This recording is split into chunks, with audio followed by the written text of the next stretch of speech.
Nós temos milhões de neurônios. Para que usar só dois? Um exemplo, um neurônio vai controlar suas funções vitais do organismo, né? A digestão de alimentos, a vida animal.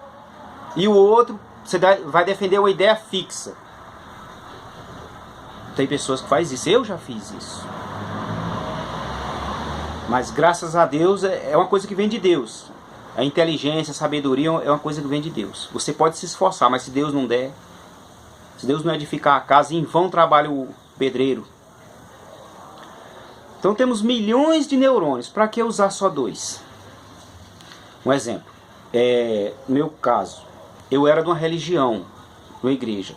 Então, o que era pregado lá era só que aquela religião era certa, as outras tudo errado, tudo do diabo.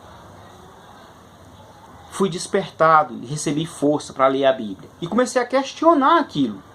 E religião nenhuma quer que você pense. Quer que você diga amém para tudo. Qualquer uma. Cristã, judaica, muçulmana, hindu. Até o ateísmo. O ateísmo não aceita você questionar muito.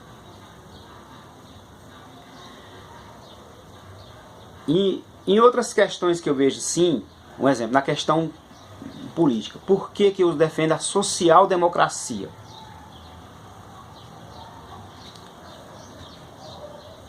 Mas assim, no Brasil eu defendo a social-democracia. Talvez no Vietnã, em Cuba e na Coreia do Norte, eu ia defender outro sistema de governo mais justo. Um exemplo. Quem foi Che Guevara? Ele foi um médico argentino que começou a andar pela América Latina, né? Começou a ver muita pobreza, muita desigualdade, os ricos cada vez mais ricos, a opressão social, a fome, a miséria, as pestes, as doenças. Ele dizia, não, olha, esse sistema de governo está errado. Os países não estão independentes ainda. Estão escravos das multinacionais, dos Estados Unidos, da França, da Europa, da Rússia, de quem quer que seja, mas são escravos. Aí o cara começou a lutar por isso, né? E recebeu o apoio de algumas pessoas. Acabou que ele morreu, né? Quem era Cuba antes do socialismo chegar em Cuba? Cuba era o puteiro dos Estados Unidos. Eles tinham aquele local, como muitos estrangeiros vêm para o Brasil para fazer sexo, né? Um lugar, o turismo sexual, que já é antigo.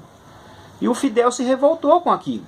Falou, não, temos que expulsar esse cara, esses estrangeiros, e temos que ter no mínimo aqui alimentação e uma vida mais digna.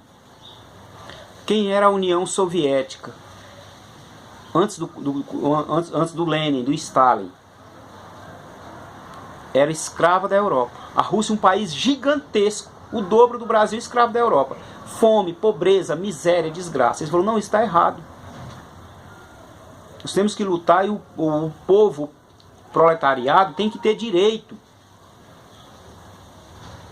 a se alimentar, a ter um lar, porque tem muita terra, muita casa. E lutou, né? E vemos quem é a Rússia hoje. Um gigante das nações. A China, o mesmo caso da China. A China escravo da Europa e do Japão. Alguns países iam à China apenas buscar mulheres para escravas sexuais do Japão e outros países. Até hoje existe essa prática, mas comandada pelo tráfico, né? Então, o Mao Tse-tung e outros caras falaram, não, a China tem que ser liberta. A China tem que ser para os chineses, a China pode ser grande. Né? Mas é lógico que eu não vou defender essa ideia cegamente. Se eu for morar num país socialista, eu vou criticar muitas coisas lá. Eu vou dizer, não, isso aqui está errado. Né? Um exemplo, se eu for morar num país hipercapitalista, que nem os Estados Unidos, a França, a Suíça, eu vou criticar algumas coisas lá. Mas assim, a principal coisa de você usar os milhões de neurônios que você tem é ver o lado do outro. Pensar um pouquinho como o outro. Não ser como ele. Mas, exemplo, o capitalismo tem coisas boas. O incentivo ao crescimento, ao desenvolvimento, tem coisas boas. E tem países no mundo que conseguiram unir as duas coisas, os dois sistemas de governo. Pensaram bem, por exemplo, a Finlândia, Noruega, né? Suécia.